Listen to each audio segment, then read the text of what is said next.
Le Puy du Fou, un nom qui évoque des spectacles grandioses, des millions de visiteurs, un succès phénoménal. Mais derrière cette réussite se cache un mystère financier, un montage juridique et économique vraiment fascinant. Et aujourd'hui, on va décortiquer ça ensemble. Tout commence avec cette phrase, cette affirmation incroyable des créateurs du parc.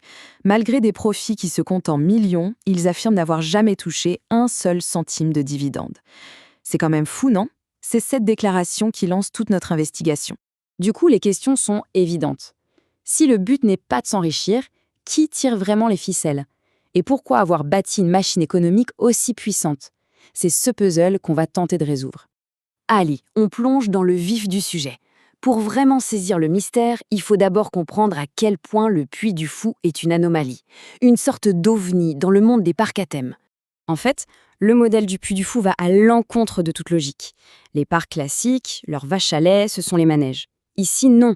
On a des spectacles vivants avec des centaines d'acteurs, de chevaux. Ça coûte une fortune à chaque représentation. Et tout ça, paumé en pleine campagne vendéenne. Franchement, sur le papier, ça ne devrait pas marcher. Et pourtant, regardez ce chiffre. Ça marche incroyablement bien. En 2023, 2,5 millions de visiteurs. C'est juste ahurissant pour un endroit aussi isolé qui, selon les experts, ne devrait même pas dépasser les 400 000 visiteurs par an. Bon, alors comment cette anomalie fait-elle pour générer autant d'argent? Il est temps de mettre le nez dans les comptes. Prenons un visiteur lambda qui dépense en moyenne 70 euros.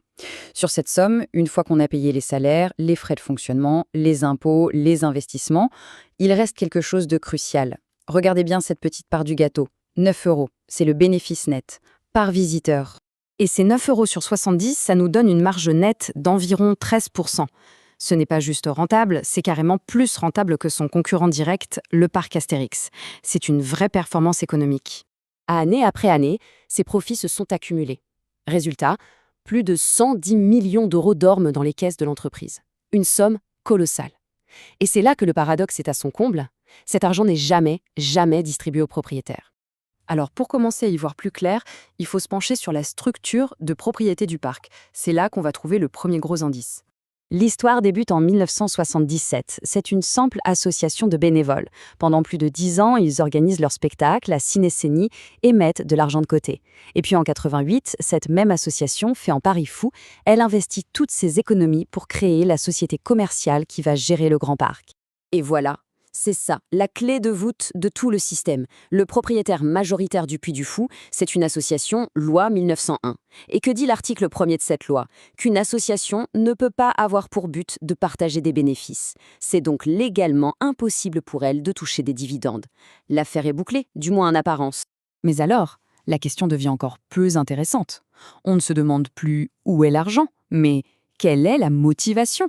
Pourquoi mettre autant d'énergie dans un projet aussi pharaonique si on ne peut jamais en récolter les fruits financiers? La réponse, elle se trouve dans une manœuvre stratégique, un coup de maître, il faut bien l'avouer, qui a permis de verrouiller le contrôle du parc pour les décennies à venir. Et voici l'arme secrète, l'élément clé. Pendant 35 ans, la famille de Villiers, qui est à l'origine de tous les spectacles, n'a jamais réclamé 1 euro de droit d'auteur. Imaginez, une créance potentielle de plusieurs dizaines de millions d'euros qu'ils ont gardée sous le coude comme un joker.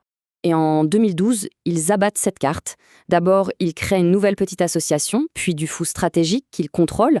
Ensuite, ils y apportent gratuitement tous leurs droits d'auteur. Enfin, ils proposent un deal à la Société du Parc. On vous donne les droits exclusifs sur tous nos spectacles et en échange, vous nous donnez des actions de l'entreprise. Après plusieurs opérations du genre, voilà à quoi ressemble le capital. L'association historique, la Grande, reste majoritaire avec 53%. La nouvelle association de la famille de Villiers, elle, en détient 47%. On pourrait se dire qu'ils sont toujours minoritaires. Mais, et c'est là que réside tout le génie de l'opération, les actions qu'ils ont reçues n'étaient pas des actions comme les autres. Non, c'était des actions de préférence. C'est un outil financier un peu particulier qui permet d'inscrire des droits spéciaux directement dans les statuts, des droits qui peuvent complètement ignorer le simple pourcentage de capital détenu. Et voici le résultat concret. Les statuts prévoient que les détenteurs de ces fameuses actions de préférence nomment 7 des 12 membres du conseil d'administration. Donc, avec seulement 47% du capital, l'association de la famille de Villiers s'est assurée 58% des sièges et donc le contrôle absolu sur toutes les décisions stratégiques. La boucle est bouclée. Ok, maintenant on a compris le comment. Mais il reste la question la plus importante, le pourquoi. Si ce n'est pas pour l'argent, quel est le but final de toute cette construction? Le véritable objectif, semble-t-il, c'est de bâtir un empire culturel mondial, un outil de soft power qui utilise le divertissement pour diffuser une vision bien particulière de l'histoire. L'expansion en Espagne, la production du film Vaincre ou mourir, la reconnaissance par le Pass Culture en France, tous ces éléments vont dans le même sens. D'ailleurs, cette citation du président actuel du parc est très révélatrice. L'intention est clairement assumée. Il ne s'agit pas de faire des cours d'histoire, mais de proposer une œuvre artistique et donc de transmettre un récit, une vision du monde. Au final, le Puy du Fou, c'est sans doute un peu tout ça à la fois. Un succès économique indéniable, un véritable cas d'école en matière de stratégie d'entreprise et un puissant outil d'influence culturelle. Et c'est cette incroyable complexité qui rend cette histoire si fascinante. La morale, elle, appartient à chacun.